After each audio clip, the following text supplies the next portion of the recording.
एक गांव के अंदर एक बूढ़ा व्यक्ति रघुनाथ आज कुछ सोच रहा होता है। उसे वो दिन याद आने लगते हैं जब वो अपनी पत्नी के साथ बैठा होता है और उसके साथ वो चाय पीता, कभी गप्पे लड़ाता तो कभी खाना खाता, कभी उसके साथ खेतों पर काम करने के लिए चला जाया करता। ये सब बातें सोच सोच कर वो भावुक हो जाता है। दोस्तों, यहाँ पर उसका एक बेटा होता है, बहू होती है।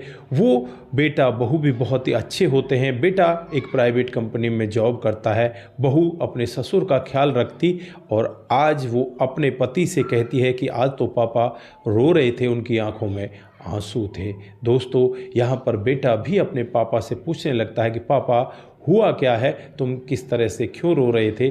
तो पापा कहने लगते हैं कि बेटा कुछ नहीं, कुछ पुरानी यादें मुझे आ रही थी, उन यादों में मैं भावुक हो गया और कोई बड़ी वजह नहीं थी। दोस्तों, यहाँ पर बेटा भी फिर अपने पापा को खाना पीना खिलाता है और फिर ये लोग अपने अपने कमरे में सो जाते हैं। दोस्तों, धीरे धीरे समय बीतने लगता है और एक दिन का वाक़या होता है जब यहाँ पर जो बहू होती है रीना, उसके पास फ़ोन आता है और फ़ोन पर यही कहा जाता है कि तुम्हारी माँ की तबीयत बहुत ज़्यादा ख़राब है। दोस्तों, माँ की देख रेख करने वाला कोई नहीं होता। ये इकलौती संतान होती है रीना, और जो इसके पापा होते हैं वो तो काफ़ी दिन पहले ही इस दुनिया को छोड़कर जा चुके होते हैं। दोस्तों, अब रीना को माँ के पास जाना होता है, माँ का सहारा बनना था। तो यहाँ पर अपने ससुर से कहने लगती है कि मैं माँ जी के पास जाना चाहती हूँ, 2-4 दिन उनका इलाज होगा, तब तक मैं वहाँ रहूँगी और उसके बाद मैं वापस आ जाऊँगी। दोस्तों, यहाँ पर ससुर भी बहुत अच्छे होते हैं। वो कहते हैं कि कोई बात नहीं बेटा, तू चली जा। उसके बाद जो रीना होती है सीधे अपनी माँ के घर पहुँच जाती है। वहाँ लक्ष्मी देवी की तबीयत खराब होती है। दोस्तों, लक्ष्मी देवी को लेकर अब ये रीना सीधे हॉस्पिटल में जाती है। वहाँ उनका कुछ इलाज होता है और इलाज के बाद जो डॉक्टर साहब हैं वो कहने लगते हैं कि इनको दवाई की सख्त ज़रूरत है, इनको टाइम टाइम पर दवा देने की ज़रूरत है। दोस्तों, अब यहाँ पर जो रीना है वो अपने पति के पास फ़ोन करती है और कहने लगती है कि क्या मैं कुछ दिन और रुक सकती हूँ। पति कहने लगते हैं कि अब पिताजी भी परेशान हैं, तुम ऐसा करो, जो माजी है उसे अपने साथ ले आओ। तो यहाँ पर रीना कहती है कि इस सब के लिए क्या पिताजी मानेंगे, पिताजी को ये ठीक लगेगा। दोस्तों, बेटा कहता है कि आप टेंशन मत लीजिए, मैं पिताजी से बात कर लेता हूँ। दोस्तों, अब यहाँ पर जो पति होता है वो अपने पिता से बात करने लगता है, रघुनाथ जी से बात करता है और कहने लगता है कि पापा ऐसी ऐसी बात हो गई है, जो हमारे पत्नी की माँ है वो बहुत ज़्यादा बीमार है और उसे कोई सहारा नहीं है, क्या उसे हम अपने घर ला सकते हैं। तो यहाँ पर रघुनाथ जी कहते हैं, अरे क्यों नहीं ला सकते बेटा, वो भी तो तुम्हारी माँ जैसी है, तुम उसे अपने घर ले आओ और उसका सहारा बनो, ये बहुत बड़ी बात है।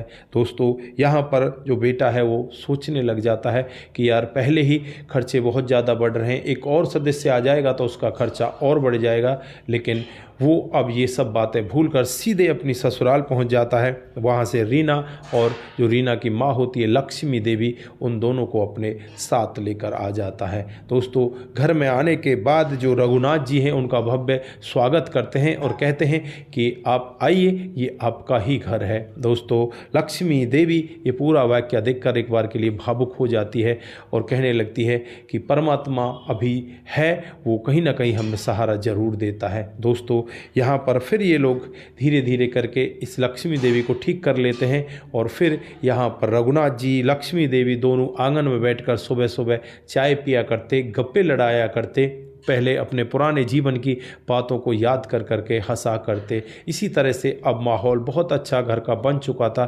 धीरे धीरे समय बीतने लगता है, समय के हिसाब से ही अब एक दिन जो बेटा होता है वो घर पर आता है, बिल्कुल मायूस होकर घर पर पहुंचता है। तो यहाँ पर पिताजी उसे पूछने लगते हैं कि बेटा हुआ क्या है, तू किस तरह से मायूस है। तो यहाँ पर बेटा कहने लगता है कि बहुत बड़ी आफत आ गई है पिताजी, कंपनी में छटनी हो रही है और मेरा नंबर भी उस छटनी में आ गया है, कल से मेरे पास जॉब नहीं है। दोस्तों, यहाँ पर पिताजी भी मायूस होते हैं, यार ये तो बहुत बड़ी परेशानी हो गई।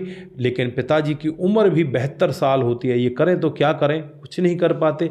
चुपचाप ये भी रात को बैठ जाते हैं, फिर भी अपने बेटे को सांत्वना देते हैं, कहते हैं कि बेटा कोई बात नहीं, एक नौकरी छूट गई ना तो दूसरी नौकरी फिर मिलेगी, तो टेंशन ना कर। दोस्तों यहाँ पर अब अपने पिताजी की ऐसी बातों को सुनकर बेटे को थोड़ी सी दिलासा तो मिलती है, लेकिन खाली दिलासा से तो पेट नहीं भरता, उसे खाने के लिए सामान चाहिए। दोस्तों जैसे ही अगला दिन आता है, अगले दिन जो पिताजी होते हैं रघुनाथ जी एक पुरानी सी अटैची को खोलते हैं, उसमें से एक पुराने फटे हुए डॉक्यूमेंट निकालते हैं और अपने बेटे के सामने लेकर आ जाते हैं। कहने लगते हैं कि बेटा ये लो, इन डॉक्यूमेंटों को लो और ये ज़मीन अब तुम बेच दो, इससे कुछ दिन का गुजारा हो जाएगा। ताकि ऐसी बातों को सुनकर एक बार के लिए भावुक हो जाता है और कहने लगता है कि पिताजी इस सब की ज़रूरत ना पड़ेगी, कोई ना कोई जुगाड़ बैठ जाएगा, आप ऐसा मत सोचिए। वहीं पर बैठी हुई जो लक्ष्मी देवी है वो सोच रही होती है कि यार ये तो बहुत बड़ी मुसीबत आ गई। फिर वो अपनी जो एक छोटी सी उनके पास कंडिया टाइप होती है जिसमें कपड़े वगैरह रखती हैं, उसमें उन्होंने एक जगह कुछ सामान छुपा कर रखा हुआ था। दोस्तों उसमें कुछ थोड़े से पैसे थे और कुछ सोने यानी चांदी के जेवरात थे, उनको निकालती है और अपनी बेटी को देने लगती है कि रीना ये ले बेटा, मुसीबत के समय ये सब तुम्हारे काम आएगा।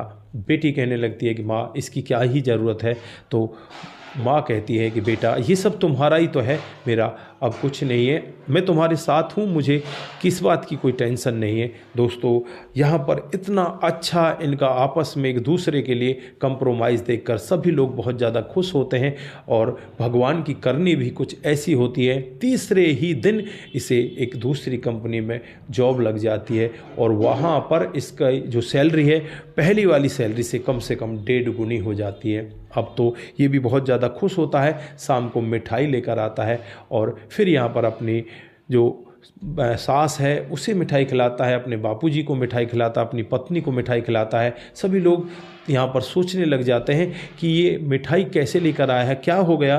तो सभी को वो मिठाई खिलाने के बाद खुशी का कारण बताता है। वो कहता है कि आज मेरी जॉब लग गई है और पहली वाली जो तनख्वाह थी उससे 1.5 गुनी तनख्वाह भी मुझे मिलने लगी है।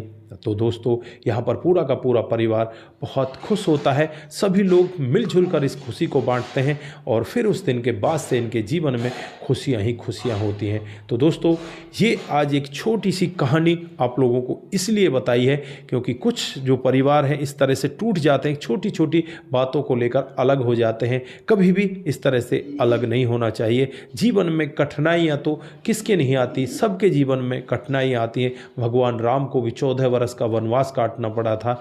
तो हमें कभी भी अपने जीवन में आई हुई कठिनाइयों से नहीं घबराना चाहिए। हमें हमेशा इस बात का ध्यान रखना चाहिए कि हम मिलजुल कर हर एक बड़ी से बड़ी मुसीबत का सामना कर सकते हैं। बस हमें मिलजुल कर रहना चाहिए और मिलजुल कर ही अपना कामकाज करना चाहिए। तो दोस्तों ये रही आज एक छोटी सी कहानी। आप लोगों को कैसी लगी, यहाँ पर पिता का रोल कैसा लगा, बेटे का रोल और सास और बहू का रोल कैसा रोल आप लोगों को लगा, आपकी जो भी राय है एक बार कमेंट बॉक्स में ज़रूर दीजिएगा। आज के लिए बस इतना ही, फिर मिलते हैं किसी नए मोड के साथ। तब तक के लिए आप अपना ख्याल रखें, परिवार का ख्याल रखें, सतर्क रहें, सावधान रहें, रिश्तों की अहमियत को ज़रूर समझें। नमस्कार, जय हिंद, जय भारत।